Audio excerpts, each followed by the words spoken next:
Hi, welcome back. This is my quick video here on Raspberry Pi. For those of us that are used to graphical user interfaces, the terminal in Raspberry Pi is a little bit unnerving. Some of the commands might be very unfamiliar to you. So this is just a review for some. This might be all brand new to others. We'll get started. So we need to look at logging into your Pi. If you had set up in my Windows system, I need to install this program called SSH. It's an open SSH. It is actually included with the optional Windows features. You can install that. It should be default. It should be something that's already installed if you have a Mac. The other one is the Bonjour service. Now, this is required to be installed on a PC. If you've installed iTunes, it probably is already here. And what that does is it allows me to just type out this name and it will find it on the network. So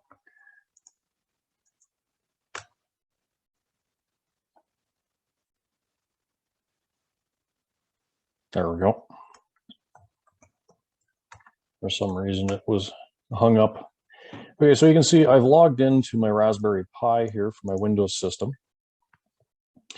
But what do you do from here? Sometimes people get very stuck.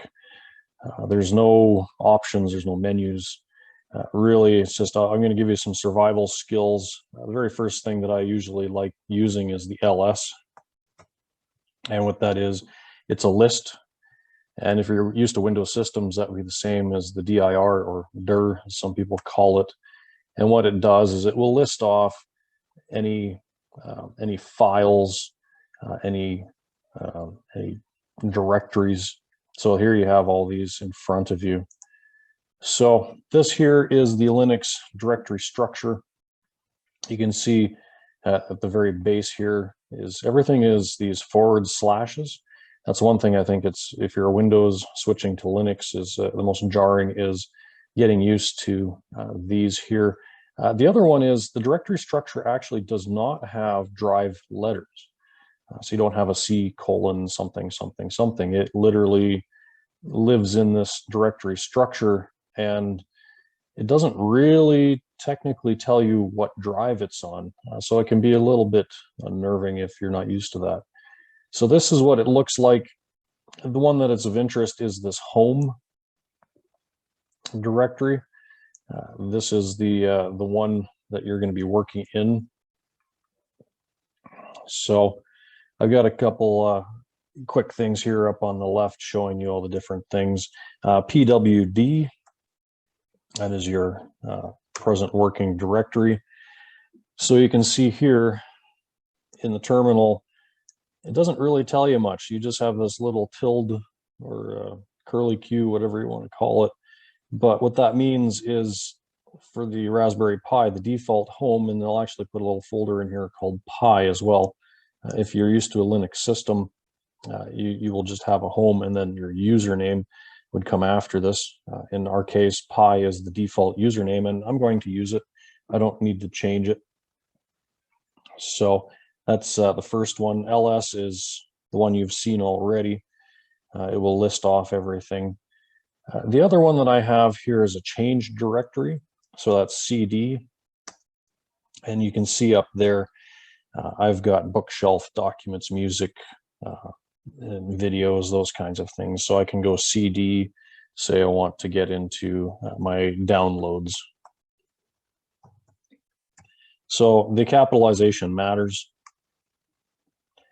So it tells us, gives me some feedback here that I am now in the downloads folder, and I can list it off. This is a fairly new install, so I don't really have a whole lot of things in here. The other one that's important is CD and then the space. And if I want to go backwards one directory, I just put in 2 dots, and that will return me back to the start point. In fact, I can keep on going, and you can see now home appears. I can go back one more. Now I am right at the base directory here. So I can CD into root. Now you'll notice this is one of those places that me as a standard user, I'm not allowed to be in. The root is protected. This is all your startup files and all the various things. And so Linux is very good at making sure you don't accidentally start deleting files in here or changing things. And as a quick going back, as I can also cd back into this directory, which is my home directory or my user, the pi directory. So I'm right back to where I started. So that's a little bit on how to navigate the file system. Sometimes we need to add a few things. So I'll just pick that up so you can see. So I need to make a directory, for example, and then I'm going to call it, my new directory. So if then I list ls, then if you look really closely here, hard to see in the blue, but I do have a brand new directory in there, and I can cd into it. And there we go. It shows up here. I've got have a little look here, and there's absolutely nothing in this directory. Sometimes it is to your advantage. You don't want to create a text file. You just want to create a holder. Touch is a really handy utility. So what I can do is I can then put in say a text file, touch texting.text or testing. So now you'll notice what happens is it shows up in white. What's really nice about this terminal is my files will usually have this extension at the end, and then all the directories are this blue color. So it's nice having that color coding to tell you what's a directory and what is a file. Now, say for instance, I messed up and I really don't want that file. I can then use rm, which stands for remove, and then I can remove that file. Just as an aside, say for instance, I have a really long file name and I don't really want to type it all. I can always press tab, and you can see it will auto-complete anything that starts with those few letters, and I can cycle through and find the one that I'm looking for. So if you look here, I've completely removed that, and I can cd back one space. Now, say I'd want to get rid of that, I can now remove directory. This is the safer version. If there's any files in the directory, it will warn me and say, hey, there's files in here, and it will actually stop. And so it will make sure that any directory that you remove must be emptied first. So now you can see that my new folder has completely disappeared. So there's a few other little things that I want to show you here. The man or manual is wonderful for those of us that are a little bit lost in here. What I can end up doing is I can go man, and then I'll go back to the ls command, for example. Now what it does is it will show me, ls here lists directory contents, what it does. It gives me a short description exactly how it works. And there's also little things that you can kind of add on to. So you have all these little switches. You can read through these and figure if any of these will apply.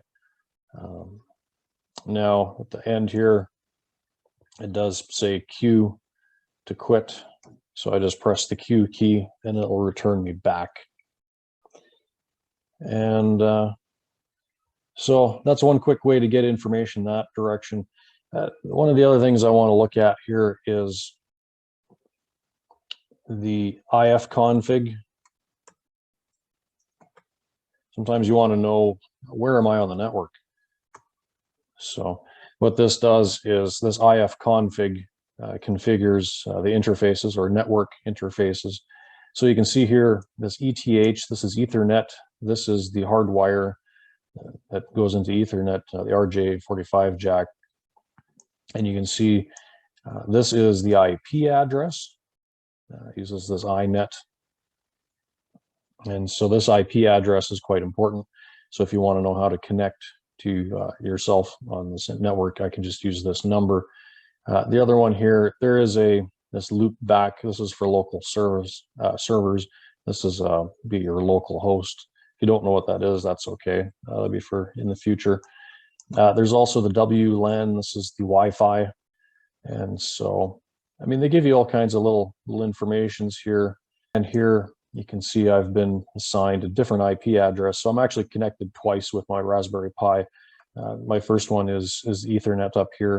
That gives you the information. The other thing is you want to check is what's connected to your USB. So anything's connected to your USB ports. There is a list USB. Get my mouse out of the way. It took me a while to figure out exactly what that stood for. But what that will do is then it starts giving you the bus information. So you can see I've got 4 devices. There is one bus on the Raspberry Pi, but Linux is designed that if, say, there is 2 or 3 buses, that's quite possible. So if you have a USB hub, for example, then all of a sudden, then you're going to start seeing different information. So you can see very quickly here, I have a Logitech unifying receiver. This is for a wireless keyboard that I have plugged into my Pi. And then I've got standard micro systems, a fast Ethernet adapter. And so that is going to be for your network connections. So you can see they're using USB internally. And then I've also got the root hubs. So if I start adding anything onto the system, it will show up here. So I quickly grabbed my phone and I decided I would plug it in using the USB port in the Pi, just off chance. See if I can make a change on this USB. So I can use the up and down arrow. Apparently not. I can use the up and down arrow to pick off things that I've already typed. So in my case, I'm going to list the USB again. So you can see now, compared to the last time I did this, I've got a lot more stuff all of a sudden.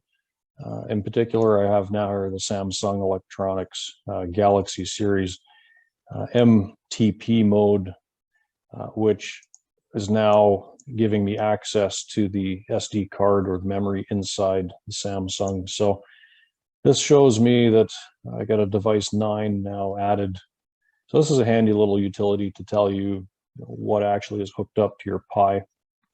So just moving on down the list, I also have, this is a command I don't have on the list here, is clear. It's a nice handy one to kind of clean up your screen if you're getting a little bit too busy. So I'm going to use this utility called cat, concatenate. It's actually designed in order to combine 2 files and then display it to the screen. And in my case, I just want to have one file. And one of the files that I want to get to, it's in this process folder or proc. And I want to get to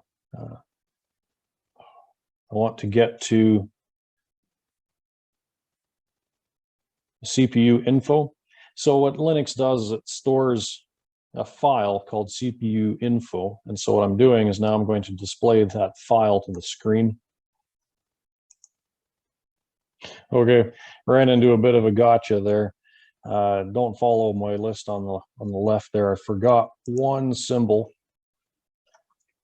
What I did is when I typed this in, I did not put that / here in front of proc.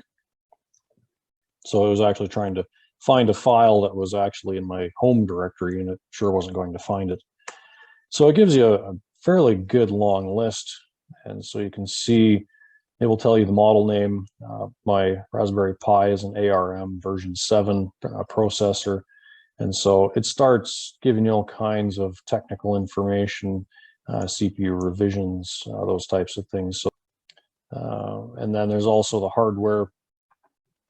And so this is probably the most important, is you have your model. So I have a Raspberry Pi Model B, and then the revision. And then also it tells you what kind of chip is inside. So there's a BCM 2835. which would be important later. But for now, it's good to kind of have some of that information. The other one I'm looking at here is the memory info.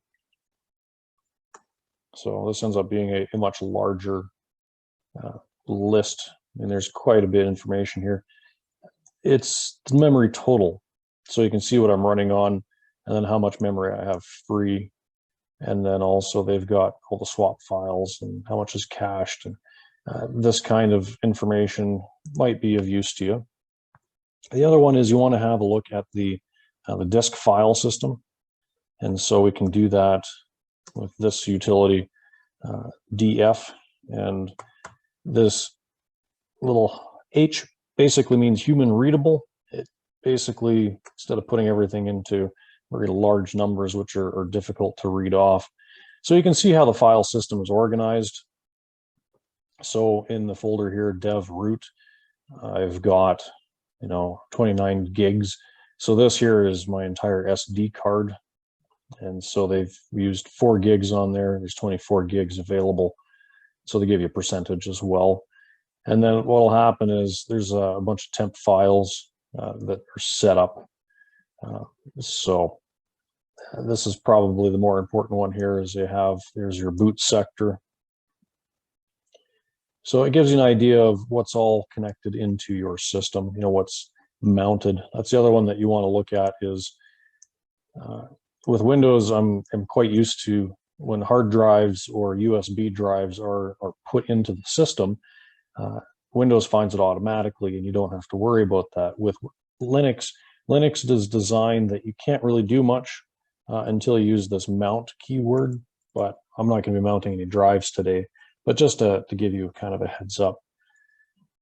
And the last one here, and this is unique to the Raspberry Pi, I'm going to use a little utility here called GPIO, and it will give me a few little details there. So for help, this is definitely one of those things where if you need to get some help on GPIO, you can put that little H in there, and then it'll start giving you all the different commands that are available for it. For now, the one that's of interest to me is this read all. And I get this table. This is a very busy table, so I'll try to pick it off piece by piece. So you have here the physical pins. So these are numbered 1 to 40. So this is a picture of the pins that are physically on the board. And then this is the part that confused me when I first started, was the actual names of the pins are not in a very good order. And so you can see the very first pin is really a 3.3 volt. So you don't want to hook anything up to that. That's just straight power. Pin 2 is a 5 volt. And then they've also made pin 4 a 5 volt as well. And then this is the other side, 0 volt. So if you wanted to hook up any power to the board, now you want to check your documentation on the Pi, because you don't want to exceed the capacity of the board. It doesn't have a lot of power to it.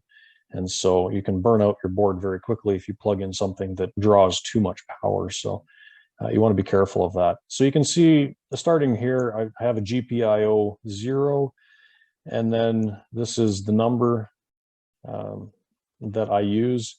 So these are what are important. Now there is the BCM.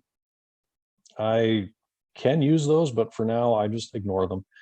And so I use this wiring Pi library in order to get at these GPIO pins. And so this is just how I've simplified everything. And then if I need to find it on the board, it's actually physical pin 11 is equivalent to GPIO 0. And you can see on the other side, I've got GPIO 1, and then there's 2, and then just carries on 3. So it takes a little bit to kind of see the pattern. And so what are all these other things? Well, they have some special serial connections. So some of the camera kits and the, here there's a serial connection, the TX and RX. So you have some very specialty equipment that can be plugged into these ports. Don't just plug any random appliance in. They have to be designed specifically for them. The other one too is the mode. And so these are adjustable, and we'll see that later, is I can turn this into an input, which You can see by default, they're all ins. For some reason, this one is not. But you can actually adjust these and change them to outputs.